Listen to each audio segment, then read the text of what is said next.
यानंतर आणखीन एक ब्रेकिंग न्यूज अशी की राज्यभर गाजत असलेल्या बीडच्या खंडणी आणि संतोष देशमुखच्या हत्या प्रकरणातला संशयित वाल्मिक कराड सीआयडीला शरण गेला। सीआयडीला 20 दिवस वाल्मिक कराड सापडला नाही आणि तो थेट सीआयडी कार्यालयात हजर झाला आणि या सगळ्या प्रकारामुळे गंभीर प्रकरणातला आरोपी न सापडल्यानं सीआयडीवर मोठी टीका झाली। आता संतोष देशमुख प्रकरणातले आणखी 3 आरोपी फरार आहेत। आता हे 3 आरोपी तरी सीआयडी पकडणार की नाही, की आरोपी हजर होणार असा प्रश्न विचारला जातोय। त्यामुळे आता या आरोपीतले या प्रकरणातले जे इतर 3 आरोपी आहेत ते नेमके कुठे आहेत, त्या आरोपींना तरी सीआयडी पकडणार की नाही, की ते देखील आरोपी वाल्मिक कराडप्रमाणे शरण येणार हा प्रश्न जो आहे तो विचारला जातोय।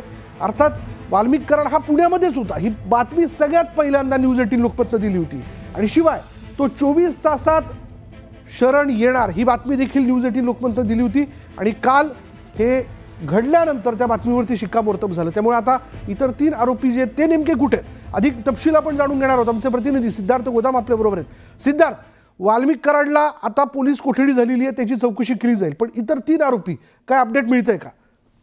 निश्चितपणे विशाल, लोकांचा आक्रोश आणि सगळ्या गोष्टीमुळे सीआयडी असतील, तपास यंत्रणा यांना भागवत कराडना गजाआड करणं महत्वाचं होतं। त्यामुळे प्रायोरिटीने वाल्मिक कराड यांना त्यांनी गजाआड केलेलं आहे। मात्र आता 3 आरोपी नेमके कुठे आहेत हा मोठा सवाल जो आहे सीआयडी समोर आहे।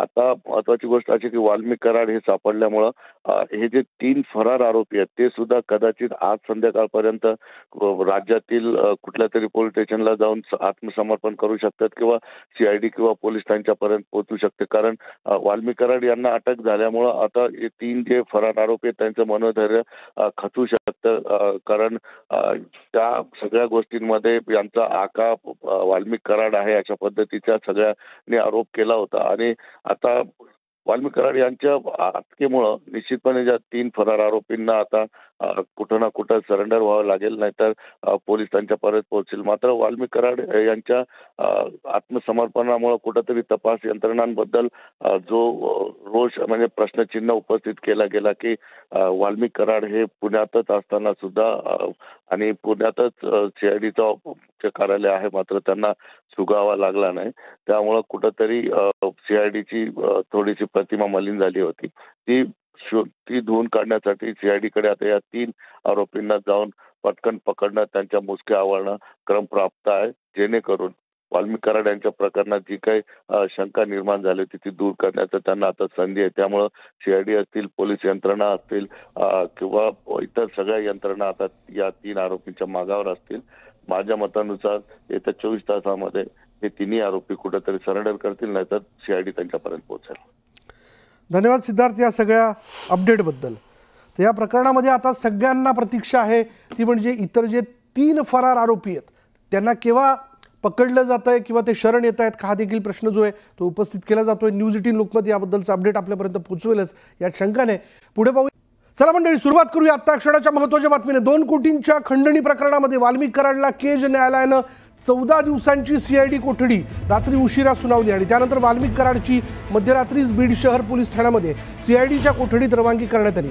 न्यायालयात वाल्मिक कराडच्या वकिलांनी हा गुन्हा राजकीय उद्देशातून झाला असल्याचा युक्तिवाद केला। मात्र सरकारी वकिलांनी खंडणीचे प्रकरण त्यात हातपाय तोडण्याची धमकी आणि त्यानंतर झालेलं संतोष देशमुख हत्या प्रकरण यामुळे आरोपीला 15 दिवसांची पोलीस कोठडीची मागणी जी आहे ती कोर्टानं मान्य केली।